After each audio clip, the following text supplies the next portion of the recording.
Montserrat, que bom que estamos juntos! Neste tempo onde as conexões pessoais estão restritas, experimentamos o poder do amor de Deus que ultrapassa limites estruturais e nos alcança em nossos lares ou onde estivermos. Mais do que nunca, é tempo de esperarmos juntos e provarmos da força da cruz, que um dia nos uniu e nos edifica como sua família, chamada para amar a Deus, amar pessoas e proclamar Jesus para a glória de Deus. Uma família para ser, viver e servir para a glória de Deus.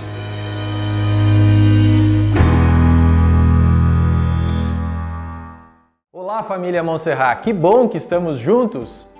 A igreja, como você sabe, não parou e além das células e grupos que seguem os encontros virtuais, os ministérios de faixa etária também mantiveram contato e criaram algumas dinâmicas. Saiba um pouco do que está acontecendo e como participar. A galerinha dos 3 aos 5 e dos 6 aos 8 anos tem um devocional semanal com atividades divertidas para explorar o que estamos estudando como igreja e um encontro virtual pelo Zoom a cada 15 dias. E nesse domingo tem às 18 horas. Pedimos aos papais para ajudarem os pequenos a se conectarem, fazendo contato com o André Santos pelo 51-98239-2736 para receberem as orientações do encontro. A galera dos 9 aos 12 anos recebe um devocional semanal, faz um encontro geral no mês e tem um encontro das células todos os domingos, pelo Zoom, das 18 às 19 horas. Para participar, faça contato com o Michel Santos pelo 519-9782-6222. O Monte Amigos, Ministério de Adultos Solteiros, te convida a participar do estudo Doutrinas Bíblicas, Deus Pai, a parte 2, e conhecer um pouco mais dos ensinamentos de Jesus. O próximo encontro virtual será no sábado, dia 26, às 18h30. Acesse o Instagram da IBMS para receber o link desse encontro. Para saber sobre as dinâmicas dos outros ministérios de faixa etária, acesse o aplicativo IBMS. Todos os materiais, novidades e a dinâmica da igreja você acompanha pelo aplicativo IBMS. É o nosso mural de informações da família Montserrat. Baixe o aplicativo pelo Google Play Store ou pelo Apple Store. Ser parte de uma família nos permite também fazer a nossa parte. E uma das maneiras de fazer isso é compartilhar amor, fé e esperança pelo nosso comprometimento com a mordomia financeira. Não deixe de exercitar o princípio espiritual do dízimo em sua vida, certo de que ele faz parte do processo de sermos uma família para ser, viver e servir para a glória de Deus. Nosso estado celebra hoje o marco da Revolução Farroupilha de 1835. É a festiva Semana Farroupilha, repleta de demonstrações de amor pela história e pelo presente em solo gaúcho. E nesse dia 20 de setembro, possamos nos lembrar de que, mais do que ter orgulho por uma cultura, Jesus nos deu uma nova vida e identidade, onde todas as culturas são alvos do seu amor e da sua graça. Que o seu convite nos impulsione a tomar um mate todos os dias com Ele e com aqueles a quem Ele ama. Deus te abençoe.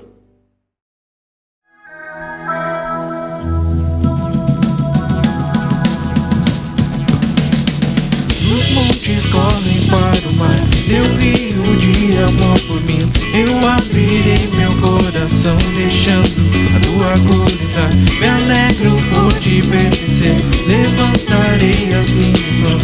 O teu amor me alcança e me faz louvar-te. Cantarei teu amor pra sempre.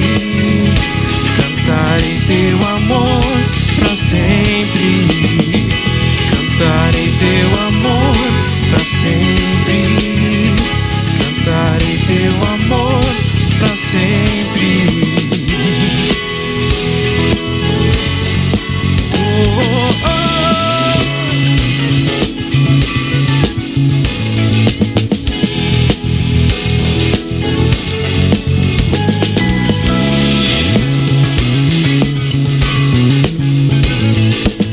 Os montes correm para o mar, teu rio de amor por mim. Eu abrirei meu coração, coração deixando a tua cor entrar. Me alegro por te pertencer, levantarei as minhas mãos. O teu amor me alcança e me faz louvar-te. Cantarei teu amor pra sempre. Cantarei teu amor pra sempre. Cantarei teu amor pra sempre. Cantarei teu amor pra sempre. Meu coração exulta, de alegria eu canto. Se o mundo conhecer a ti, ele se encherá com a tua alegria. Meu coração exulta, de alegria eu canto. Se o mundo conhecer a ti, ele se encherá com a tua alegria. Cantarei teu amor pra sempre. Cantarei teu amor pra sempre. Cantarei teu amor pra sempre. Cantarei teu amor pra sempre. Cantarei pra sempre. Cantarei teu amor pra sempre. Cantarei teu amor pra sempre. Cantarei teu amor pra sempre.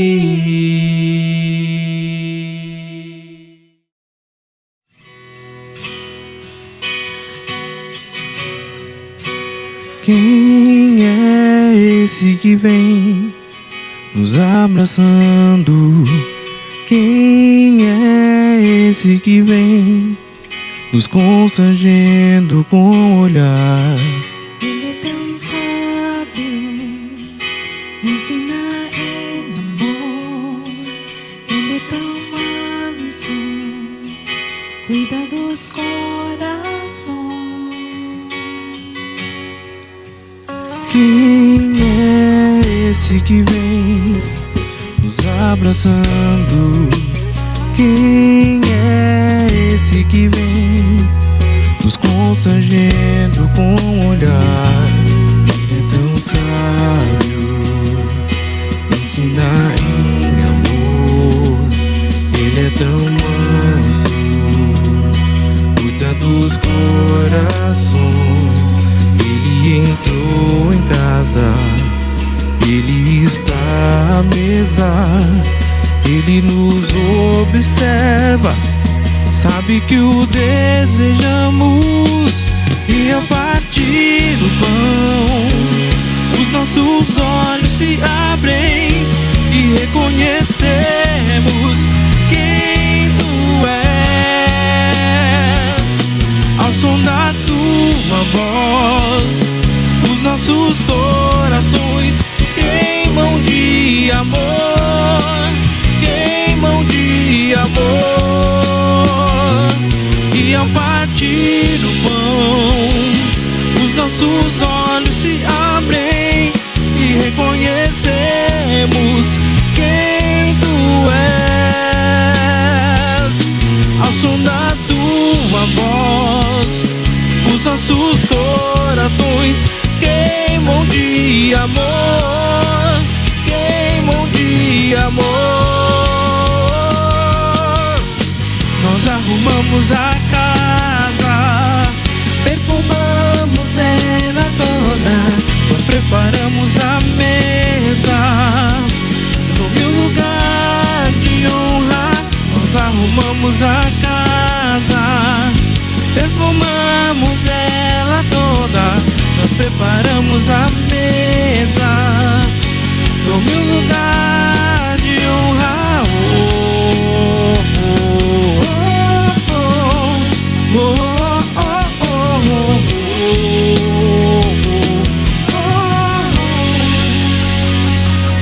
Ele entrou em casa, ele está à mesa. Ele nos observa, sabe que o desejamos, e a partir do pão os nossos olhos se abrem e reconhecemos quem tu és. Ao som da tua voz, os nossos corações queimam de amor, queimam de amor. E ao partir do pão, os nossos olhos se abrem e reconhecemos quem tu és. Ao som da tua voz, os nossos corações queimam de amor, queimam de amor. Nós arrumamos a casa, perfumamos ela toda, nós preparamos a mesa, tome o lugar de honra. Nós arrumamos a casa, perfumamos ela toda, nós preparamos a mesa, tome o lugar de honrar, tome o lugar de honrar, tome o lugar de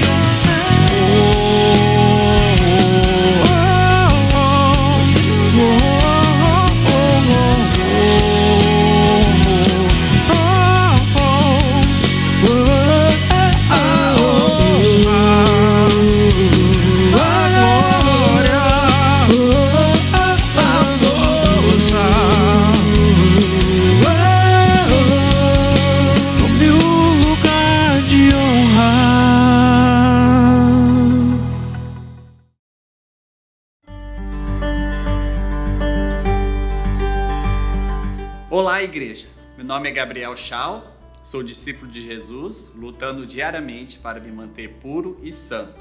Tenho o privilégio de ser marido da Aline e pais do Daniel e do Mateus.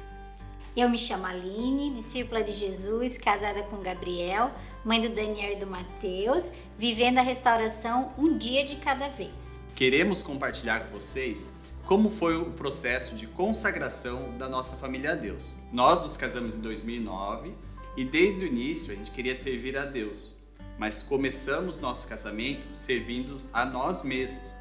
No meu entendimento errado de família, a Aline, ela veio para me servir, fazer as minhas vontades. Deus tinha nos chamado para deixarmos a nossa família de origem e nos tornarmos um, mas ser um não era a nossa realidade. Mesmo assim, queríamos servir a Deus e aceitamos o chamado de Deus para ir ao seminário. Passamos pelo seminário com louvor e excelência, mas dentro da nossa casa tinha muita coisa para resolver. Vivíamos como numa competição, um cabo de guerra. Hoje entendo que na minha relação com Deus existiam muitas áreas obscuras que Ele não podia entrar.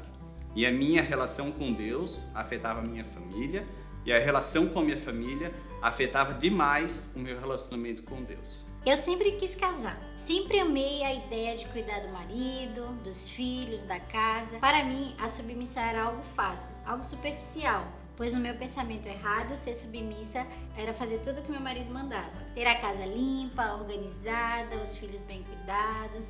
Mas dentro de mim vivia em submissão, omitia coisas, falava sim senhor, mas na minha mente eu desrespeitava o meu marido. Quando, por exemplo, eu revirava os olhos e falava na minha mente coisas erradas contra ele.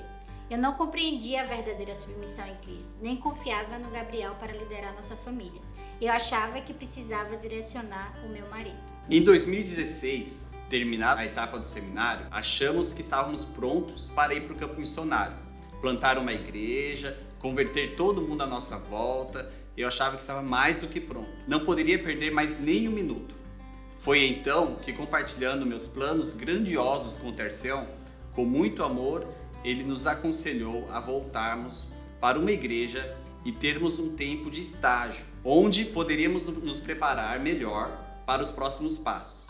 Polidamente aceitei o conselho dele, mas no meu interior pensava comigo mesmo: já me preparei bastante, estou pronto para a próxima etapa. Mas Deus falou tremendamente comigo e decidimos obedecê-lo.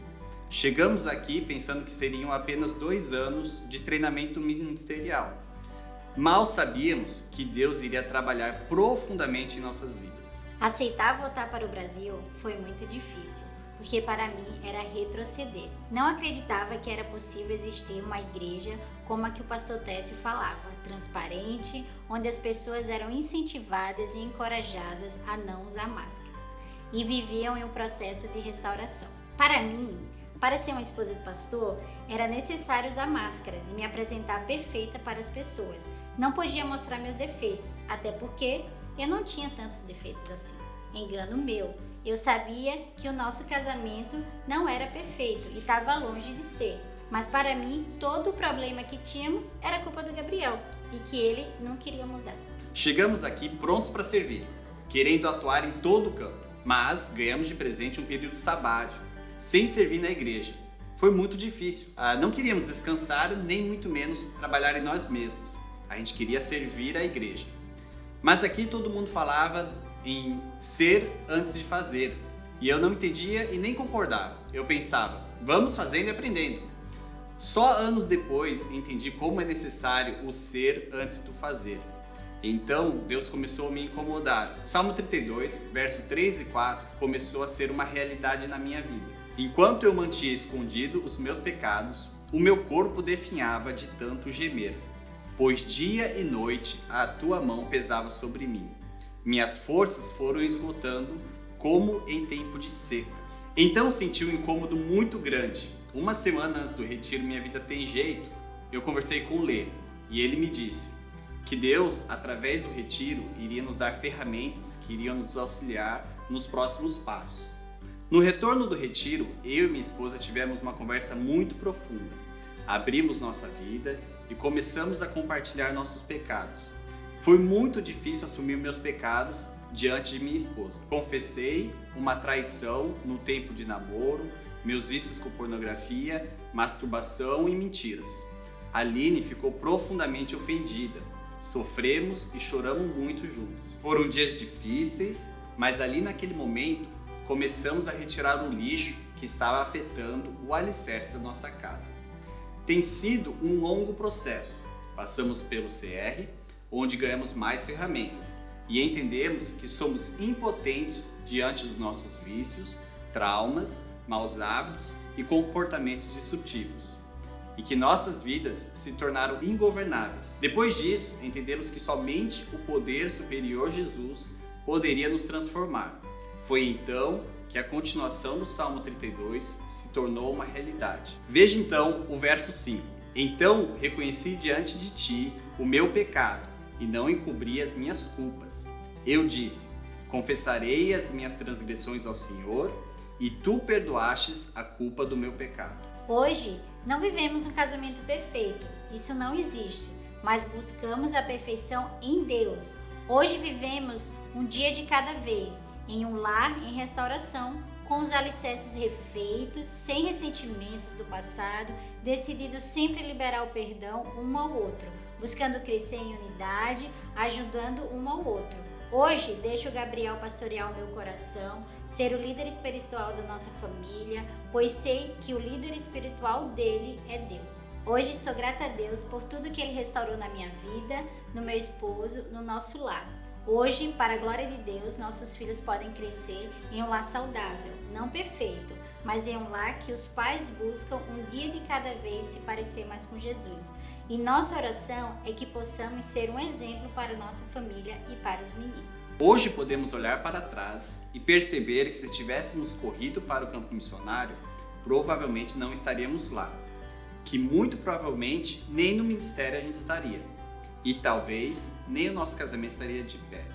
Estávamos construindo nossa casa com fundamento bíblico cristão, mas cheio de lixo enterrado embaixo. O cheiro ruim do pecado incomodava e muito, e sabíamos que logo tudo iria afundar. Hoje conseguimos perceber o verso 1 e 2 do Salmo 32 em nossas vidas. Como é feliz aquele que tem suas transgressões perdoadas e seus pecados apagados. Como é feliz aquele a quem o Senhor não atribuiu culpa e em quem não há hipocrisia. Para nós é uma alegria ter vivido não apenas 2 anos, mas sim 4 anos que foram intensos de tribulação e preparação. Não foram fáceis, exigiram muita humildade e aprendizado.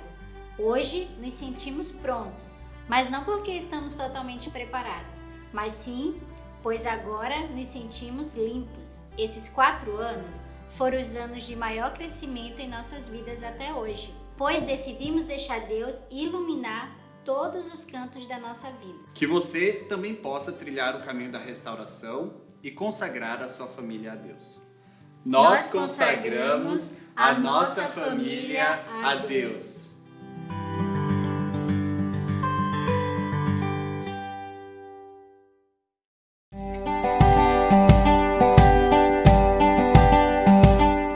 Olá, igreja, olá, amigos, muito bem-vindo a mais uma mensagem da nossa campanha Consagração e Família. Hoje nós vamos abordar um tema extremamente sensível, eu diria que importante, muito importante.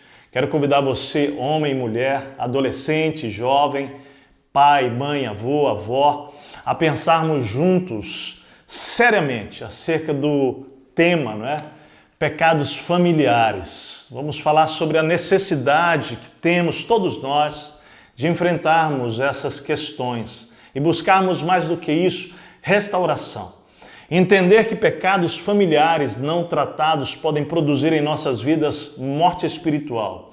Ou seja, tentarmos viver uma vida de vitória e sempre perdermos, sempre apanharmos da vida e por vezes esses sentimentos nos levando a desejar inclusive a morte, e nós não entendemos que por trás disso nós podemos estar enfrentando dramas que têm a ver com pecados da família. A propósito, deixe-me voltar a um dado de 2 semanas atrás, quando eu disse sobre o suicídio, que ele cresceu no período da pandemia. A minha pesquisa ela foi geral, a nível nacional, mas foi muito especial que logo depois da nossa celebração, um médico da nossa igreja nos deu uma notícia excelente, No nosso estado, Rio Grande do Sul, contudo, o suicídio caiu durante a pandemia. Isso é uma grande bênção. Em março havia crescido 32%, início da pandemia ali, mas já em abril caiu 20%, Em maio 28% e em junho se repetiu de novo, menos 28%. Glória a Deus por isso. Há muitos anos que oramos por esse milagre. Esses dados aqui de suicídio são por autoenvenenamento, que é um dos grandes percentuais aqui no Rio Grande do Sul, esse jeito, essa forma, esse caminho. Segundo a avaliação médica, é possível, querido, que a reflexão acerca do Covid, desse enfrentamento dessa crise mundial e o lidar com a morte de frente, com tantas histórias de morte, esteja dando um efeito rebote aí positivo para nosso Rio Grande do Sul amado. Que bênção isso! Nós precisamos enfrentar dramas como esses de frente. Há 2 meses estávamos tentando dormir em casa, até foi a Laila Radassa e começaram a ouvir gritos de mulher, me chamaram, depois nós tentamos observar aquilo, isso se repetiu à plena luz do dia, agressões, abusos verbais, morais. Nós estamos lidando com esses dramas, ou dentro de casa ou ao nosso redor, separações, quebras de relacionamentos. Muitas dessas histórias são repetições de padrões dos nossos pais e avós. Isso tudo é muito, muito sério, tudo isso é muito doloroso e importante. A Bíblia está cheia de pecados que atingem a família, que vão atravessando gerações. E por mais que uma geração ela olhe para outra e diga, eu não vou levar isso para minha família, e eu creio que isso é a oração de todos nós, a sua, a minha, Sem menos perceber, nós vamos começando a viver e repetir nos ciclos de histórias, de desprezo, humilhação, dívidas, prejuízo, agressões, abandono, imoralidade, vão se repetindo por gerações. E a Bíblia que é repleta dessas histórias, vai falando sobre isso muitas vezes que vão se tornando pecados secretos, né? E que precisam ser identificados na nossa história. A Bíblia chama isso de iniquidade. O verbo hebraico avon significa curvar, deformar, distorcer. É um sinônimo para perversidade, algo grotescamente retornando de sua forma original.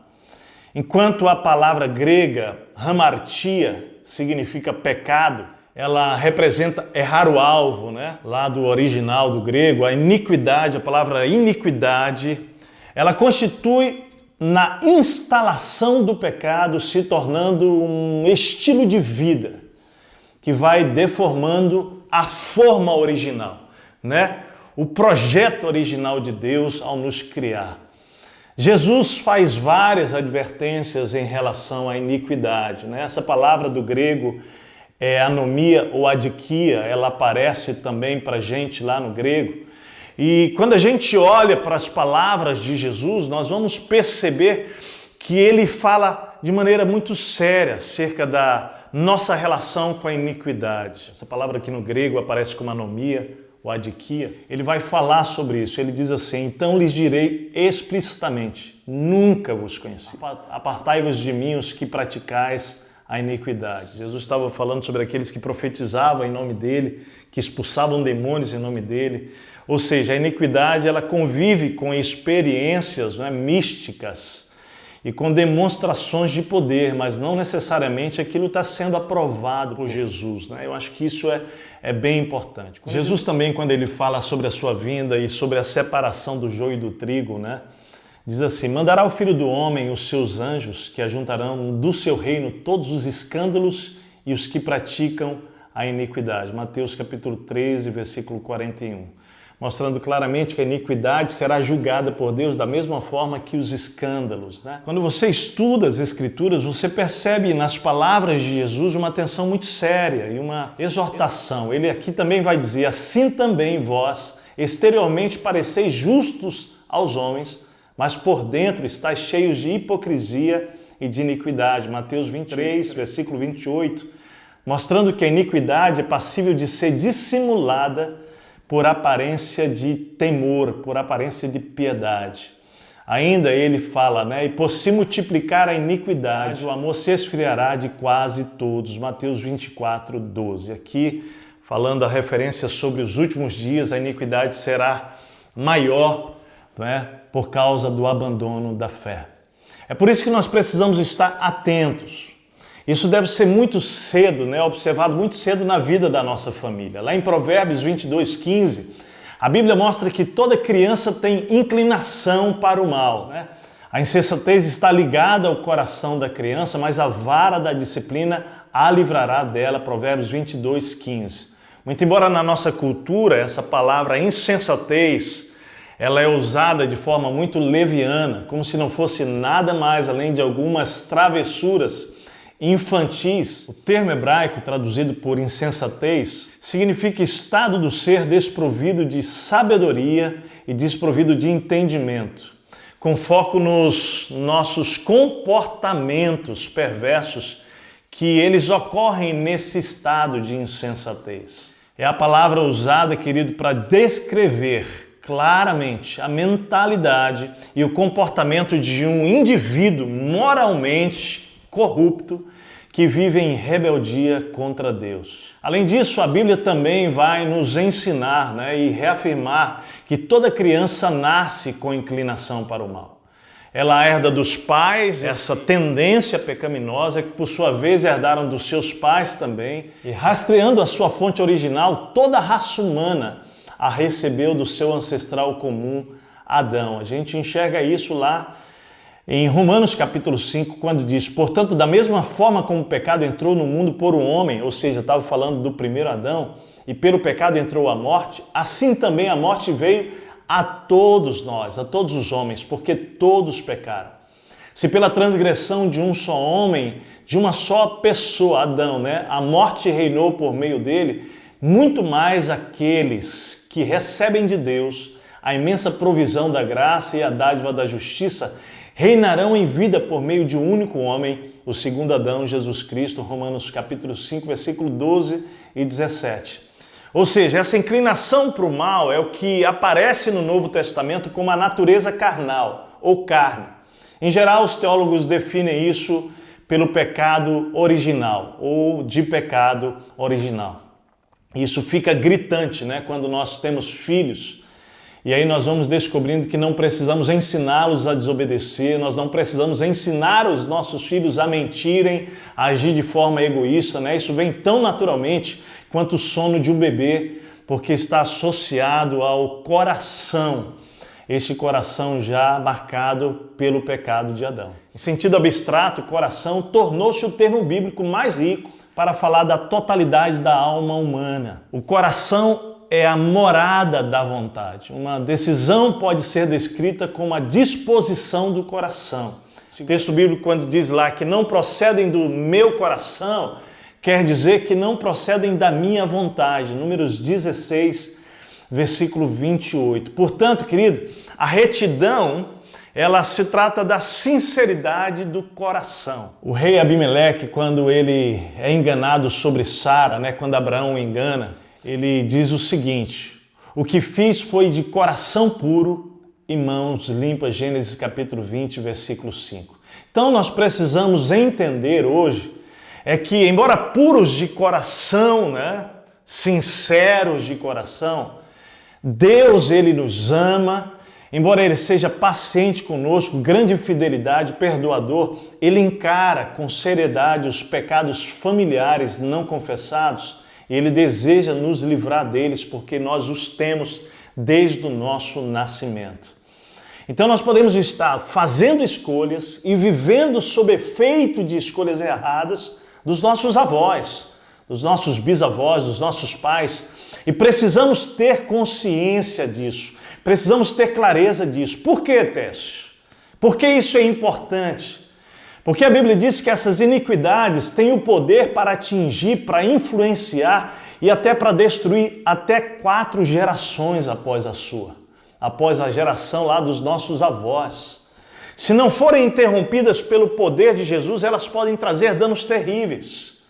O Senhor, Ele é muito paciente. Olha o texto bíblico, o que ele diz? E grande a infidelidade, Ele perdoa a iniquidade, a rebelião, se bem que não deixa o pecado sem punição e castiga os filhos pelas iniquidades dos pais até a 3ª e 4ª geração. Números capítulo 14, versículo 18. Pense, sem perceber, se não lidamos com os pecados familiares, vamos nos tornando ou podendo nos tornar uma geração de pessoas rebeldes, sem visão e sem missão. Deus, falando com o profeta Ezequiel, ele mostrou a condição da nação de Israel e ela exemplifica claramente a nossa própria condição. Ele diz assim: filho do homem, tu habitas no meio da casa rebelde, que tem olhos para ver e não vê, tem ouvidos para ouvir e não ouve, porque eles são casa rebelde. Ezequiel 12, versículo 12. Semana passada mostramos como a escolha de Caim em matar o seu irmão trouxe como consequência dramas para a sua descendência. Nós falamos aqui sobre Lameque, por exemplo, lá em Gênesis capítulo 4, versículo 23, que decidiu matar um homem por feri-lo e um jovem por tê-lo pisado, né? E aí a gente vai ver essa descendência de Caim trazendo para si uma história de duplo homicídio, de poligamia, que nós estudamos na semana passada, você pode checar lá na nossa página. No texto de Paulo, escrevendo aos Romanos, por exemplo, ele deixa claro a condição da humanidade para com Deus e para com a família. Ele vai falar sobre esse processo do distanciamento de Deus e da falta de amor para com a família, dos dramas que vão acontecendo na sociedade. Ele diz: portanto, a ira de Deus é revelada dos céus contra toda a impiedade e injustiça dos homens que suprimem a verdade pela injustiça. Pois o que de Deus se pode conhecer é manifesto entre eles, porque Deus lhes manifestou. Pois desde a criação do mundo, os atributos invisíveis de Deus, seu eterno poder, a sua natureza divina, têm sido vistos claramente, sendo compreendidos por meio das coisas criadas, de forma que tais homens são indesculpáveis. Ou seja, o que o texto está dizendo é que pela criação você pode conhecer Deus e se torna indesculpável. Ele diz assim, porque tendo conhecido a Deus, não glorificaram como Deus, nem lhes renderam graças. Mas os seus pensamentos tornaram-se fúteis e o coração insensato deles obscureceu-se. Dizendo-se sábios, tornaram-se loucos e trocaram a glória do Deus imortal por imagens feitas segundo a semelhança do homem mortal. Deus falando aqui sobre a idolatria, né? Bem como de pássaros, quadrúpedes e répteis. Por isso, Deus os entregou à impureza sexual, segundo os desejos pecaminosos do seu próprio coração, para a degradação do seu corpo entre si. Olha lá o que a humanidade tem feito. Trocaram a verdade de Deus pela mentira e adoraram e serviram a coisas e seres criados em lugar do Criador, que é bendito para sempre. Amém. Por causa disso, Deus os entregou a paixões vergonhosas. Até suas mulheres trocaram suas relações sexuais naturais por outras, contrárias à natureza. Da mesma forma, os homens também abandonaram as relações naturais com as mulheres e se inflamaram de paixão uns pelos outros. Olha lá como a Bíblia já fala sobre essa questão da homoafetividade há muito tempo e que isso é ante a natureza divina, né? Começaram a cometer atos indecentes, homens com homens, e receberam em si mesmo o castigo merecido pela sua perversão. Além do mais, visto que desprezaram o conhecimento de Deus, ele os entregou a uma disposição mental deprovável para praticarem o que não deviam. Tornaram-se cheios de toda sorte de injustiça, maldade, ganância e depravação.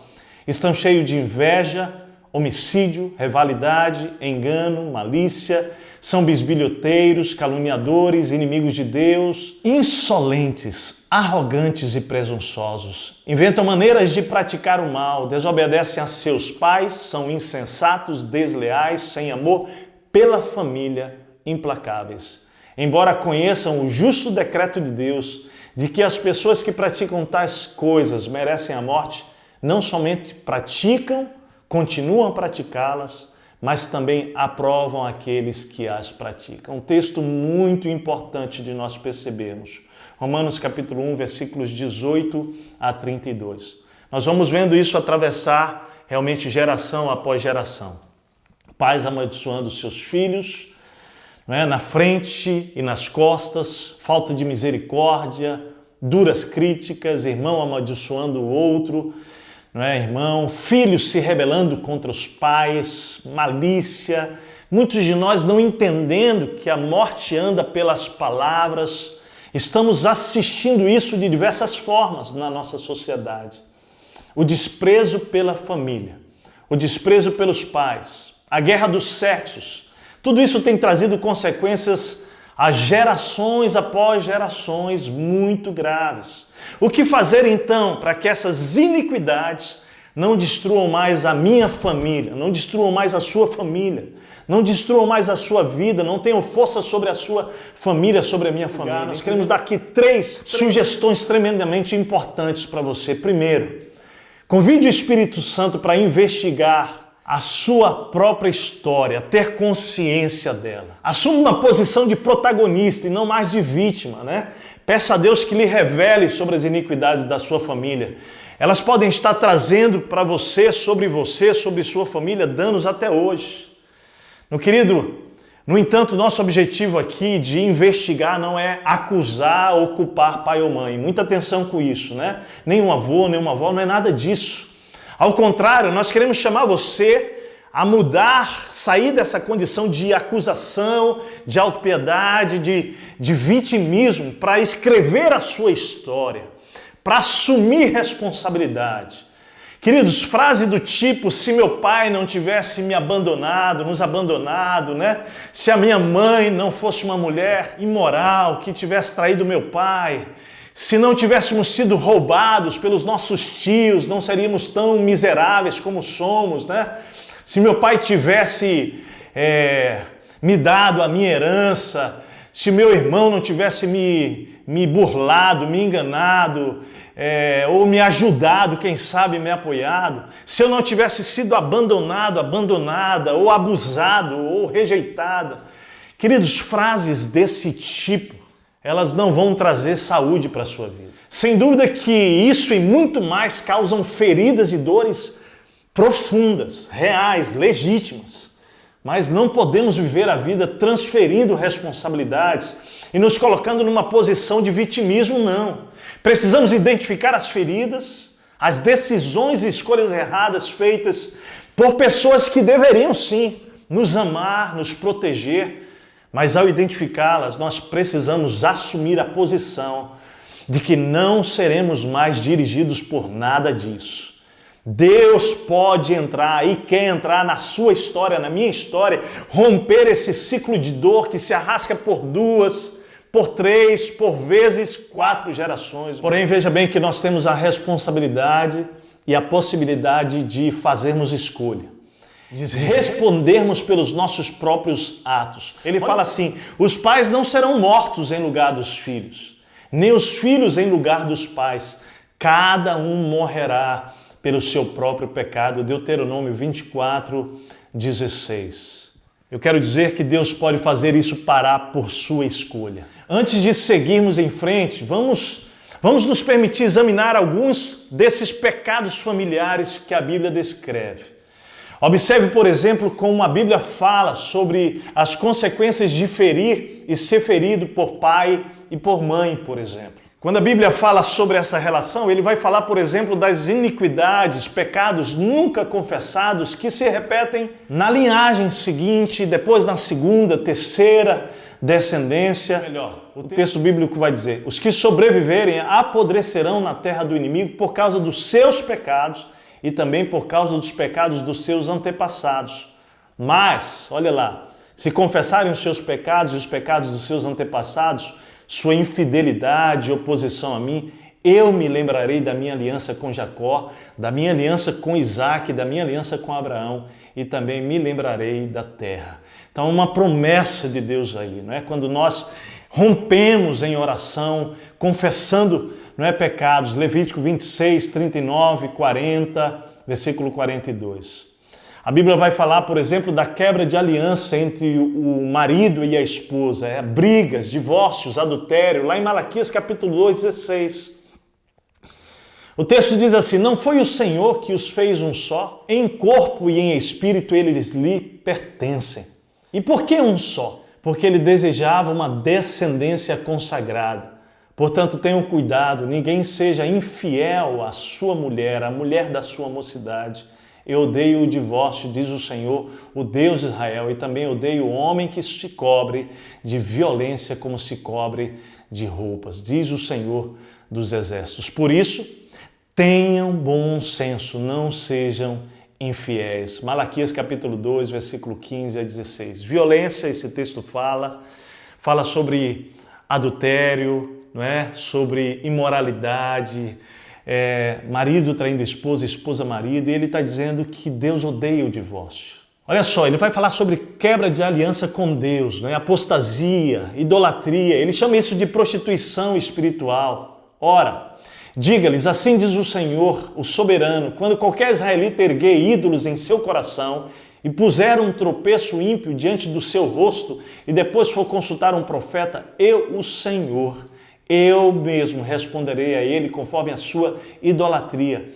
Isso farei para reconquistar o coração da nação de Israel que me abandonou em troca de seus ídolos. Por isso, diga à nação de Israel, assim diz o Senhor soberano, arrependa-se, desvie-se dos seus ídolos e renuncie a todas as práticas detestáveis. Ezequiel capítulo 14, versículos 4 a 6, falando aí sobre a prática da idolatria que vai passando de geração a geração, né? Geração a geração.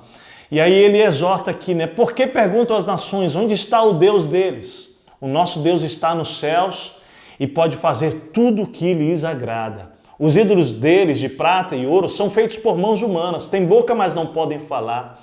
Têm olhos, mas não podem ver. Têm ouvidos, mas não podem ouvir.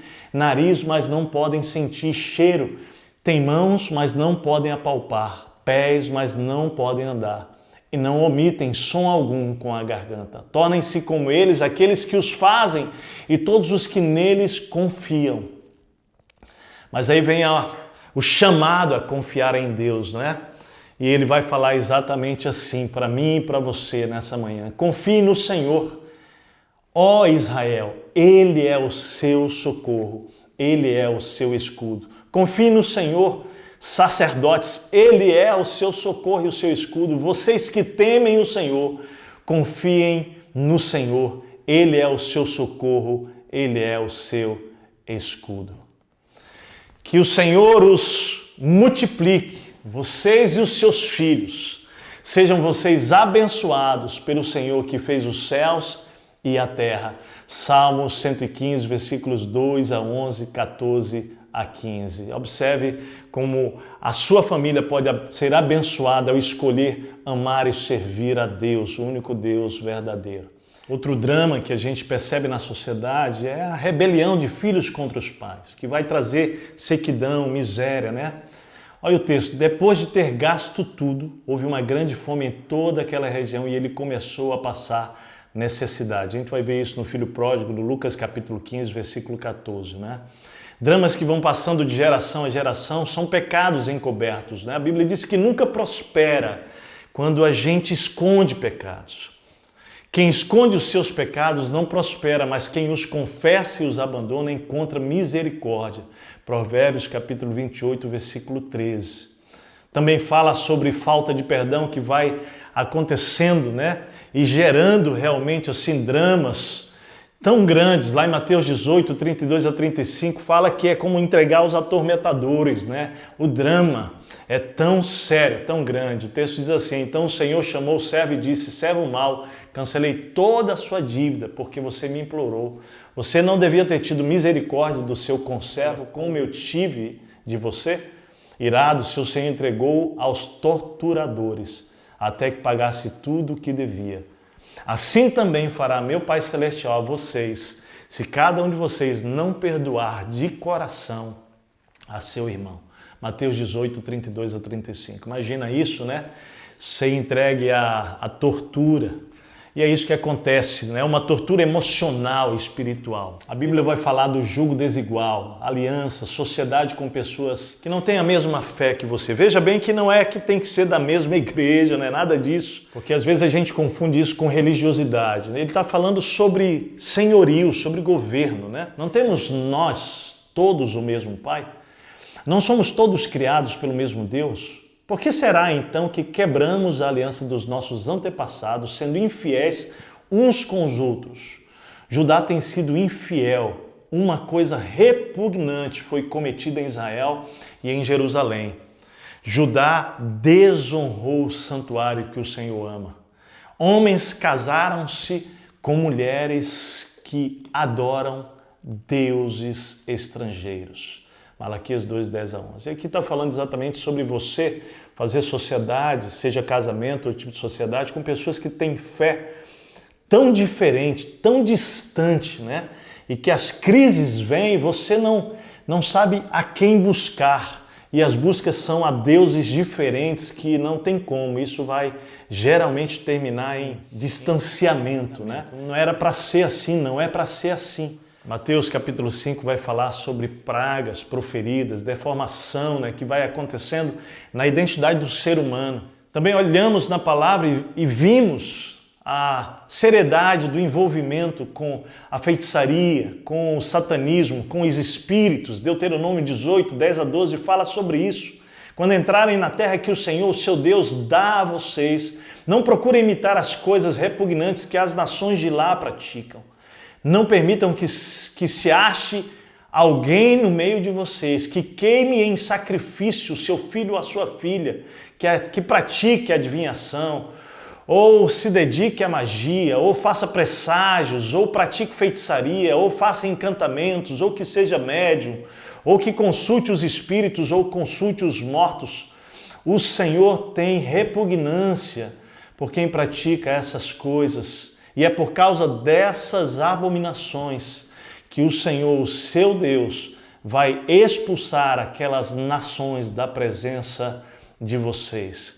E aí Deus vai mostrando, né? Falando sobre isso, diz assim: permaneçam inculpáveis perante o Senhor, seu Deus.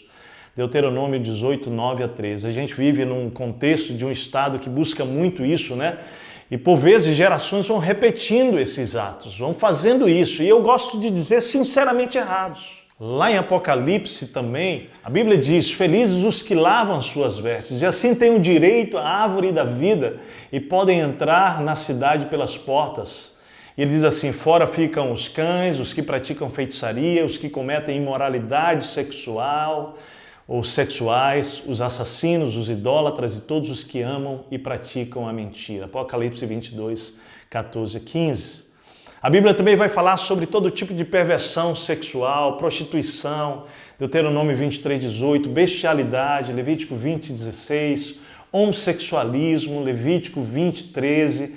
Ele vai abrir esse tema com muita clareza, né? Ele diz: nenhum israelita, homem ou mulher, poderá tornar-se prostituto cultual.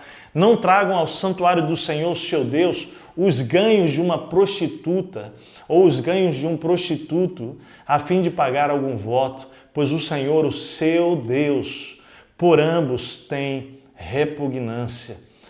Deuteronômio 23, 17 a 18. Quando nós não conhecemos a palavra de Deus, nós vamos adotando uma série de práticas na nossa vida, né?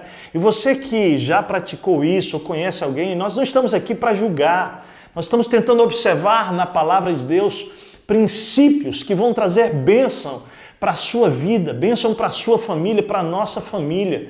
E é importantíssimo nós não sermos ignorantes acerca dessas coisas. A Bíblia fala também sobre a invocação de espíritos, né? De mortos, claramente.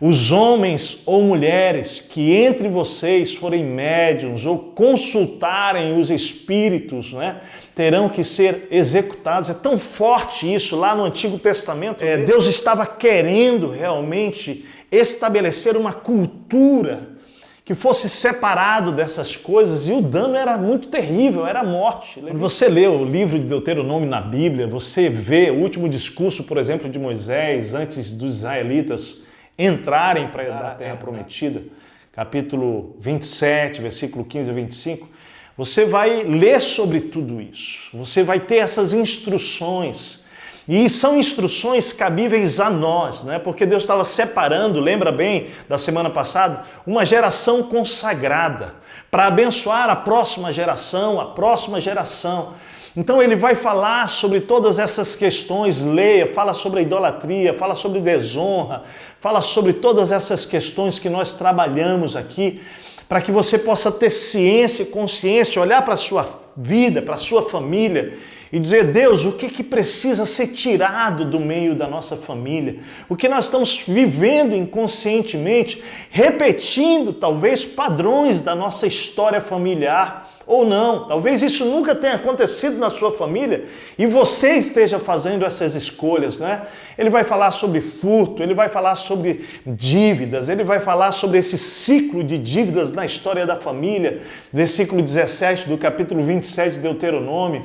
Quer dizer, são muitas lições para nós pararmos aqui, né? O texto lá de Deuteronômio ainda diz: maldito quem fizer o cego errar o caminho, ser pedra de tropeço, má influência. Que responsabilidade, pais, mães, que responsabilidade nós temos, né? Nós olhamos para a história que está aí no Brasil, terrível, da Flor de Lis, né? Uma suposta pastora casada com um pastor, e não estou aqui para julgar, mas é triste, é chocante, e é preciso dizer aqui que isso tudo não passa ileso diante de Deus, não mesmo. Responderemos por cada escolha e decisão nossa, que não só traz dano para nós, mas sobre os nossos filhos. Então, leia a palavra de Deus, vamos conversar, vamos entender perversão, abominação nas relações sexuais, não é? A Bíblia fala sobre tudo isso, fala sobre bestialidade. Gente, a Bíblia ela é clara, ela conversa com clareza, sem pudor, com integridade. E o objetivo de Deus, ao lidar com todas essas questões, é chamar a mim e a você a atenção, né? sobre todas essas questões. Quando a gente olha e enxerga, por exemplo, incesto, a Bíblia falando sobre isso, né? Maldito quem se deitar com a mãe, com a sogra. Gente, tudo isso são perversões, são dramas. E pasme, quantos estão sofrendo dramas terríveis, porque esse padrão de comportamento vai atravessando gerações, querido.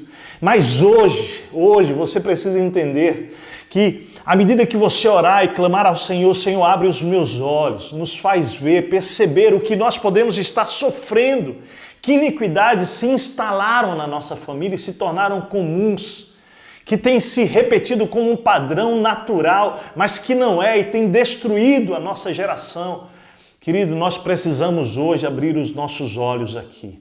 Observe bem algo muito sério aqui. Quando a Bíblia diz que essas iniquidades podem durar até 4 gerações, está falando de 4 gerações de 40 anos, estamos falando de 160 anos, provocando dores e desgraças na minha família, na sua família. Amado, mas não tem que ser assim. Eu quero te convidar a orar mesmo, de coração, e pedir a Deus que mostre a você, que nos mostre, que nos revele se muitas dessas iniquidades elas não podem estar atravessando a sua geração. Mas, Técio, o que isso tem a ver comigo? O que isso tem a ver com a minha descendência, Técio? Entenda, a perspectiva individualista, ela não é bíblica. Talvez você pense, né? Não, mas o que eu estou fazendo, minhas escolhas só vão trazer dano para mim. Não. Adão, né? A Bíblia diz lá, pelo pecado de um homem, né? Isso veio à morte, assim também a morte veio a todos os homens, Romanos 5,12. Quando a gente estudou Acã semana passada, você viu, Acã pecou, mas lá o texto de Josué 7,11 diz, Israel pecou, Israel violou a minha aliança. Quando você olha para Saul, o rei Saul, querido, um homem também que falhou na sua jornada, o texto diz assim, o Senhor teria confirmado o teu reino sobre Israel para sempre. 1 Samuel 13,13, o ato dele afeta todo Israel. Gease, né? A Bíblia diz claramente, portanto, a lepra de Naamã se pegará a ti e a tua descendência para sempre, 2 Reis 5:27. Jesus, lá em Romanos 5, a Bíblia diz que por um ato só de justiça veio a graça sobre todos os homens para a justificação de vida, Jesus. O Evangelho, ele é, querido, coletivo, ele é uma jornada em família. Se a maldição entra pelo pecado da nossa ascendência do primeiro Adão, por Jesus, o segundo Adão, entra a vida, entra a bênção, entra a restauração de todas as coisas. É o que Deus tem para você, é o que Deus tem para mim. O primeiro passo, então, para que a gente desfaça toda influência e efeito de pecados familiares na nossa história, na nossa vida, é identificá-los com a ajuda do Espírito Santo. Investigue e tenha consciência da sua própria história. O segundo passo que eu convido você hoje a fazer, escolha quebrar hoje mesmo padrões destrutivos da sua ascendência. A semana passada, queridos, falamos que o alvo final de Deus para a sua família, para a minha família, não é apenas a saúde emocional, espiritual, financeira, física, não. Deus quer abençoar você, Deus quer abençoar a sua descendência, a sua família, a mim, para que a partir da nossa família, querido, nós possamos abençoar muitos outros, a nossa descendência seja abençoada. Marido e esposa, quando você vive isso, seus filhos são abençoados. Se você que está ouvindo essa palavra, né, foi vítima, talvez num casamento primeiro que você teve, segundo ou não, ou de um pai, de pessoas que falharam com você, assuma hoje um novo posicionamento, declare em fé que por meio de Jesus você vai viver um novo tempo sobre a sua vida. Assim diz o Senhor, aquele que fez um caminho pelo mar, uma vereda pelas águas violentas, que fez saírem juntos os carros e os cavalos, o exército e seus reforços, e eles jazem lá. Isso é um reforço lá, uma lembrança à história de Israel atravessando o Mar Vermelho, né? Para nunca mais se levantarem, foram exterminados, todo o exército inimigo, né? Foram apagados como um pavio. Deus faz uma promessa, diz assim, esqueçam o que se foi, não vivam mais do passado, vejam, estou fazendo uma coisa nova, ela já está surgindo. Porventura vocês não percebem, vocês não a reconhecem? Até no deserto vou abrir um caminho e riachos no ermo. Os animais do campo me honrarão, os chacais e as corujas, porque fornecerei água no deserto e riachos no ermo para dar de beber ao meu povo, meu escolhido, ao povo que formei para mim mesmo, a fim de que proclamasse o meu louvor. Isaías 43, de 16 a 21, uma promessa maravilhosa de Deus para aqueles que colocam a sua esperança nele. Então eu convido você hoje a se posicionar em autoridade espiritual. Você é filho amado de Deus, você é filha amada de Deus. Coloca a mão no seu peito e diz isso. Eu sou filho amado, eu sou filha amada de Deus. O seu posicionamento trará bênção sobre a sua vida e da sua descendência. Quando você identifica áreas da sua vida afetada por pecados familiares, você precisa se arrepender. Peça perdão a Deus. Se você tem filhos, se você tem filhas, chame-os. Na medida da compreensão sua e da compreensão deles, deixe-os saber. Impõe as mãos sobre os seus filhos. Ore, quebrando toda influência, amado, os pecados dos seus pais, avós, bisavós. Você que sofreu um divórcio, você que ainda é solteiro, peça a Deus para que essas coisas sejam reveladas e diga: Deus, eu quero viver livre de todo mal. Hoje eu quebro pelo sangue de Jesus todo efeito de escolhas erradas dos meus familiares, do meu ex-marido, talvez da minha ex-esposa, dos meus pais, irmãos. Deus, ajuda-me a perdoá-los como você me perdoou. Querido, não é hora de culpar ninguém, é hora de receber o perdão de Deus e oferecer perdão. Talvez você tenha cometido aborto, ou seus pais, adultério, brigas por dinheiro na família, rejeição, falta de palavras de amor, não é? Mentiras, avareza, idolatria, feitiçaria, insensibilidade, frieza, né, gente? Discórdia. Talvez compulsões de vícios, vícios sexuais, pornografia.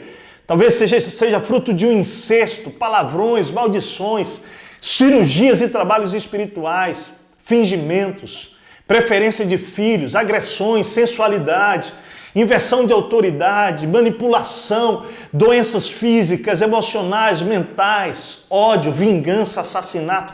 Eu não sei, querido, qual é a sua história, mas hoje eu oro por você, querido, e você declare isso no mundo espiritual, que você desfaz isso pelo sangue de Jesus e toda influência sobre a sua geração e sua descendência será desfeita pelo poder do nome de Jesus.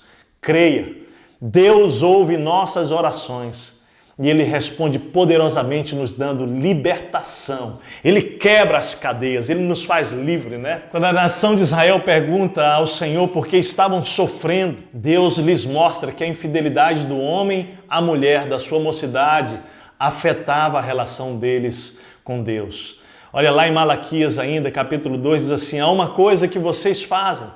Vocês enchem de lágrima o altar do Senhor, choram e gemem porque Ele já não dá atenção às suas ofertas, nem as aceita com prazer. Imagina, será a emoção do povo ao ir prestar culto a Deus. E Ele diz assim: e vocês ainda perguntam, por quê? E o Senhor responde assim: é porque o Senhor é testemunha entre você e a mulher da sua mocidade, pois você não cumpriu a sua promessa de fidelidade, embora ela fosse a sua companheira, a mulher do seu acordo matrimonial. Não foi o Senhor que os fez um só? E aí ele continua esse texto falando realmente sobre a questão de que Deus, Ele realmente se entristece, mais do que isso, Deus odeia o divórcio porque Ele desejava uma descendência consagrada. Quando Deus fala isso, querido, é porque à medida que eu me divorcio da minha esposa, os meus filhos vão olhar para aquilo como se fosse algo comum e natural e eles vão se divorciar também. Daqui a pouco a terceira geração se divorcia e aí vai, querido. Então a escolha errada dos pais afetam a descendência que Deus sonha que seja uma descendência consagrada. É isso que Deus está querendo falar com você, comigo, com você. Aí onde você está, essa palavra que está chegando. Não entenda essa palavra como uma palavra dura da parte de Deus. Não, é uma palavra de misericórdia. É uma palavra de amor de Deus. Nunca foi o plano de Deus que a minha família se quebrasse a sua. Se isso aconteceu, clame misericórdia. Deus vai entrar na sua história. Deus pode refazer isso tudo com você. Eu e a Martinha temos clareza, não é? Fizemos um acordo sobre como nós devemos realmente viver a nossa vida. Não é fácil, nós somos tão diferentes, mas Deus tem nos ajudado ao longo desses 23 anos de casados. E a grande verdade é, homens, escutem bem o que eu vou dizer. A maneira que eu trato a Marta como minha esposa vai determinar a forma como a Laila e a Radassa aceitarão o homem tratá-las. A maneira como a Marta me trata está ensinando as nossas filhas Laila e Radassa como elas devem tratar o marido que um dia Deus der para elas. Ou seja, nós temos clareza e consciência que cada ação nossa vai refletir num estilo, num padrão, para que elas possam entrar numa família achando, pensando que aquele é o padrão que elas devem viver. Ou seja, se isso for bom, se isso for agradável a Deus, certamente isso vai ajudá-las. Não significa que elas farão, não é, algo que vai agradar a Deus. Elas vão ter que fazer a escolha delas. Assim como se for mal, não necessariamente será mal o que elas vão fazer, mas elas terão que fazer a escolha. Mas o padrão que nós escolhemos na nossa casa, ele é um padrão que vai modelando as próximas gerações. Mas eu creio, querido, que Deus tem tesouros escondidos para você, para nós. Deus tem. A Bíblia diz claramente isso: dar-te-ei os tesouros escondidos e as riquezas encobertas, para que saibas que eu sou o Senhor, o seu Deus. Então diga, basta para tudo isso hoje. Diga, eu não quero mais. Decida perdoar as pessoas que lhe feriram no passado e colha as consequências da obediência, você vai ver. E esse aqui é o nosso terceiro princípio e lição hoje. Pela obediência, colha as bênçãos de Deus sobre a sua vida e da sua descendência. Tem um princípio aqui preciosíssimo, espiritual, que pode mudar a nossa história, pode mudar a sua vida, mudar a minha vida. Eu posso dizer para você que eu vejo Deus operando na minha história familiar por esse princípio. Olha só os 2 versículos que vão aparecer agora. Não te prostrarás diante deles, nem lhes prestarás culto, porque eu, Senhor, o teu Deus, sou o Deus zeloso, que castiga os filhos pelos pecados de seus pais até a 3ª e 4ª geração daqueles que me desprezam. Mas, observe bem agora, trato com bondade até 1000 gerações. Até 1000 gerações aos que me amam e obedecem aos meus mandamentos. Êxodo, capítulo 20, versículos 5 a 6. Profundo demais, demais. O texto bíblico ainda diz assim: saibam, portanto, que o Senhor, seu Deus, é Deus. Ele é o Deus fiel, que mantém a aliança e a bondade por 1000 gerações daqueles que o amam e obedecem aos seus mandamentos. Deuteronômio, capítulo 7, versículo 9. E aqui está a grande lição e a grande notícia para você hoje. Enquanto o efeito da maldição alcança no máximo até 4 gerações, o poder da consagração abençoa até 1000 gerações. Até 1000 gerações. A oração de consagração, amado, é a porta de entrada para o caminho das bênçãos de Deus sobre a nossa vida e da nossa descendência até 1000 gerações. É isso que a Bíblia está dizendo. Mas a obediência, preste bastante atenção, não é a religiosidade, não é frequentar uma igreja, um culto, não. A obediência a Deus é o que garante o cumprimento das promessas de Deus. Por isso que é possível você viver anos numa igreja, se você não obedece a palavra, você vai continuar sofrendo os danos vão acontecer sobre a sua casa. Por isso, consagração em família. Quando decidimos separar a nossa vida, consagrá-la a Deus, viver para Ele, agradando a Deus, colocando nossa vida e o nosso futuro nas mãos dEle, seja você solteiro, seja você divorciado, ou esteja no 3º, 4º casamento, viúvo. Querido, quando você decide consagrar a Deus a sua vida, a sua descendência, não apenas você, será abençoada por Deus. Não importa se você está aí, querido, já numa série de 2, 3 casamentos, peça perdão a Deus, decida consagrar Ele à sua família hoje, a aliança entre você e seu cônjuge de hoje. Peça perdão pelo seu passado, abençoe os seus filhos, faça reparações, faça tudo isso para a glória de Deus. Isso atrai o coração e a bênção de Deus sobre a nossa casa. Eu gosto de olhar para o resultado de forma prática. Eu quero concluir com uma ilustração bem conhecida. Ele fala sobre Jonathan Edwards, nasceu em 1703, nos Estados Unidos, no estado de Connecticut. Com 13 anos de idade, ele estudava já na universidade nos Estados Unidos, de Yale, e mais tarde ele se tornou o presidente dessa faculdade, agora lá em Princeton, o nome dessa faculdade. Quando ele tinha 20 anos de idade, escreveu uma lista de resoluções pessoais, onde entre elas ele perguntava a ele mesmo, no final de cada dia, onde eu poderia, em qualquer aspecto, ter feito melhor? Como eu posso fazer melhor? É interessante a história dele, porque em nenhuma área da vida dele havia uma convicção tão forte, mas tão forte quanto a essa do papel dele enquanto pai. Jonathan e sua esposa Sarah tiveram 11 filhos.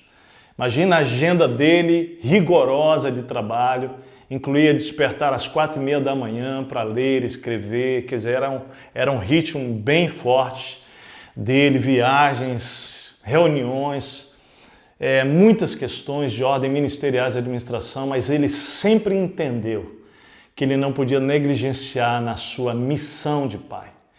E quando ele perdia esse ritmo com a família por conta das viagens, imediatamente ele procurava repor aquilo, e poder examinar, cuidar, pastorear o coração dos filhos. Ele tem vários livros escritos, e muitos escreveram sobre ele, seu trabalho, a influência na história americana, o poderoso legado profissional que ele deixou.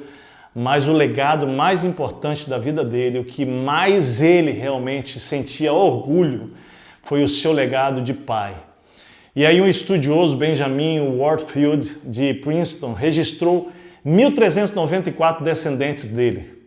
Olha que interessante, ele pegou a história de Jonathan Edwards e fez esse levantamento e ele encontrou uma incrível evidência de que realmente a vida e o legado que ele havia deixado, não só como um homem, mas como um pai, trouxe bênção sobre a sua descendência. 13 dos seus descendentes se tornaram presidentes de universidades, 65 foram professores de faculdade, 30 juízes estavam na descendência, 100 advogados, 60 médicos, 75 oficiais militares, 100 pastores, 60 notáveis escritores, 3 senadores, 80 em outras posições públicas, incluindo governadores e ministros em países estrangeiros e um vice-presidente dos Estados Unidos. Quer dizer, isso é muito profundo, isso deve nos levar a examinar. A sociologia chama isso da regra das 5 gerações. A maneira como os pais criam seus filhos, o amor que dão, os valores que passam, o ambiente emocional.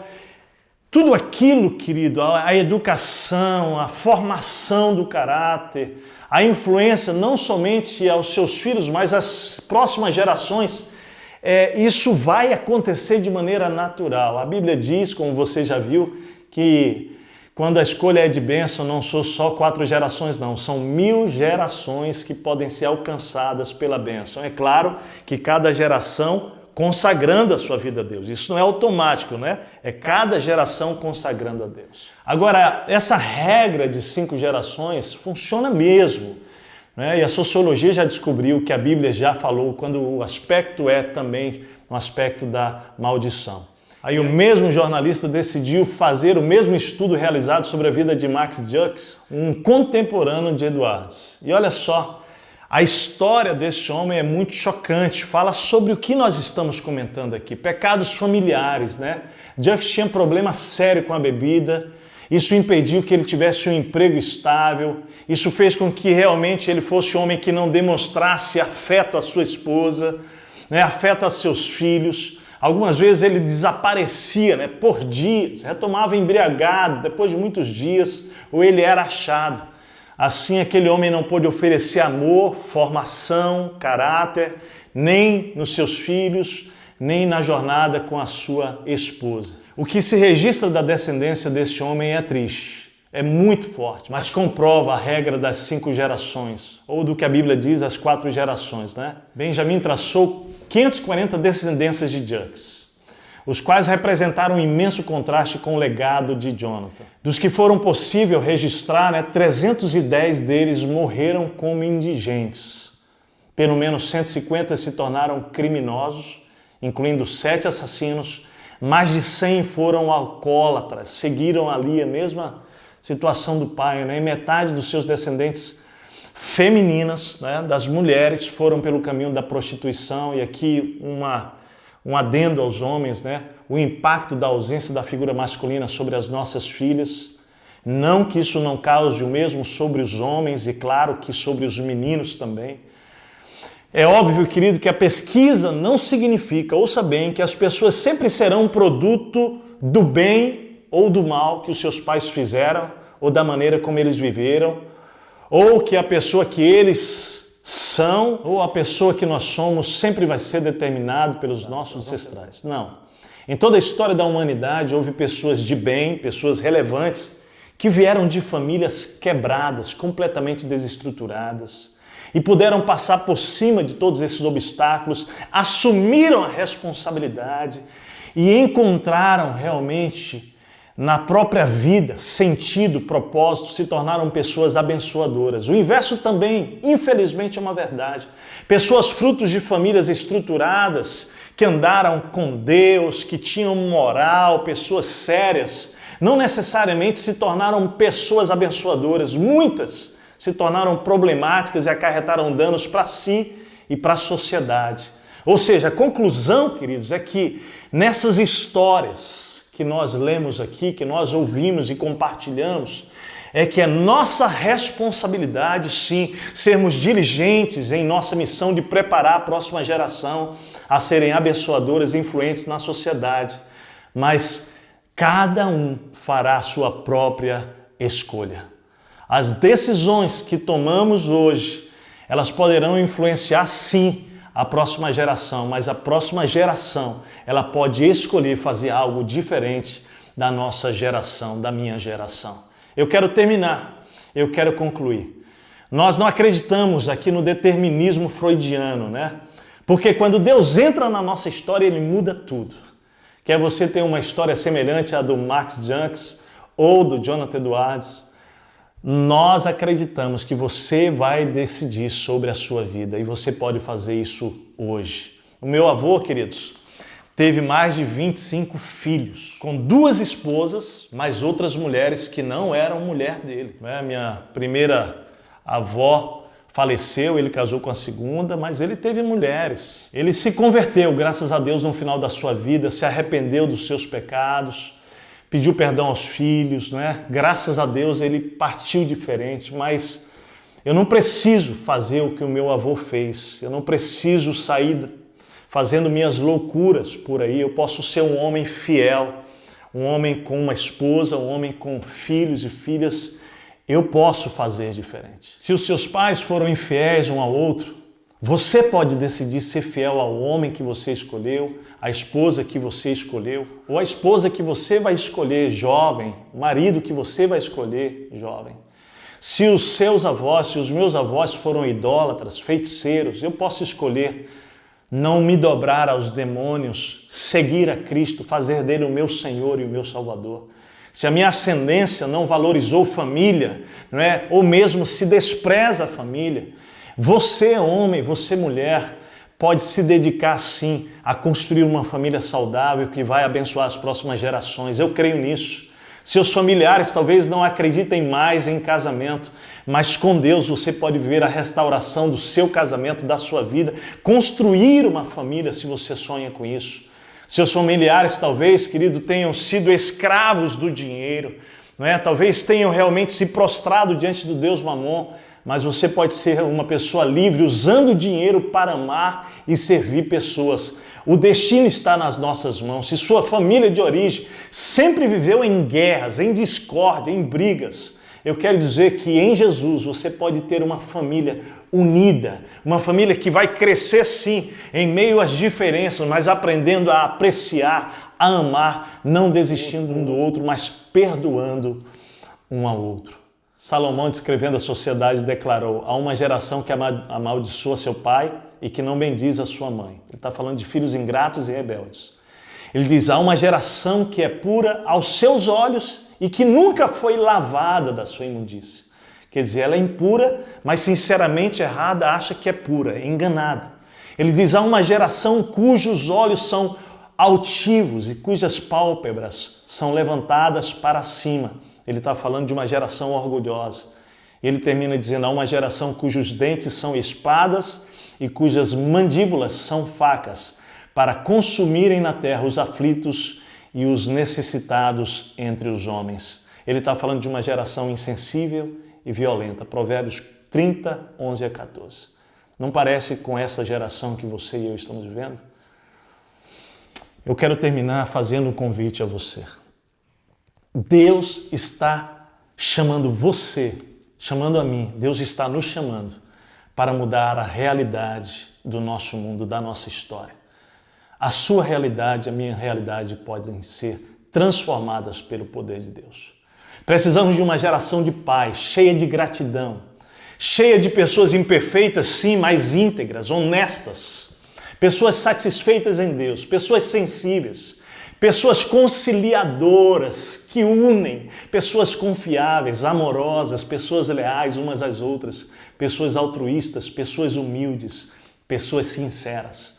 Pessoas que abrem mão de si, abrem mão por amor aos outros. O que Deus falou com você, o que você vai fazer a respeito desta palavra que Deus trouxe? Talvez muitos possam hoje se sentir prostrados, destruídos, desanimados, talvez com uma visão lá de Ezequiel como um vale de ossos secos, sem vida, né?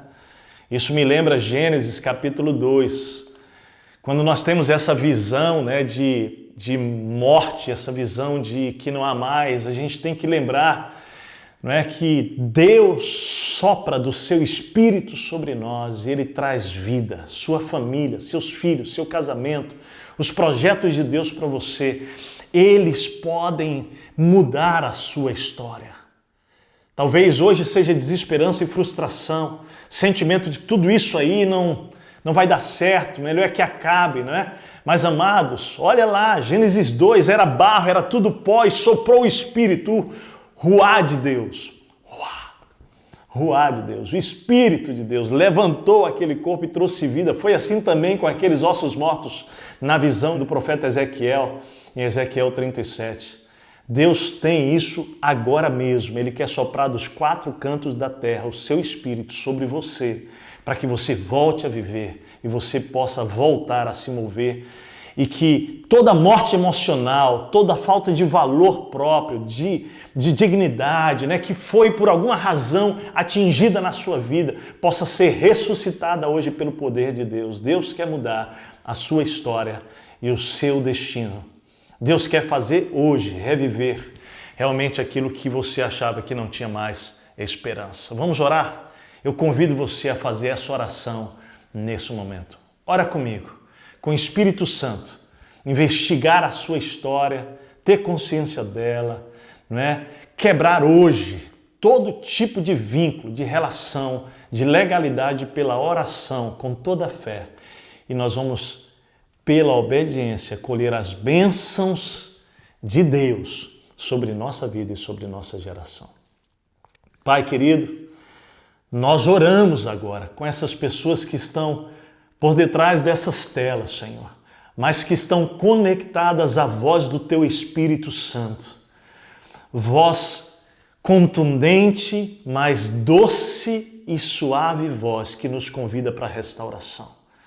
Pai, hoje nós queremos orar por esta resolução que pessoas agora estão tomando, onde elas estão neste momento, dizendo claramente: Senhor, o Senhor abriu os meus olhos. Ou alguns aqui estão dizendo: Senhor, eu quero enxergar, eu quero ver quais são os pecados familiares que estão afetando a minha família, a minha vida hoje. Senhor, abre os olhos, mas aqueles que já revelaram hoje, a nossa oração é que o Senhor quebre hoje todo efeito desses pecados sobre estas vidas, sobre estas famílias. Nós renunciamos, nós desfazemos, Pai, alianças dos nossos antepassados.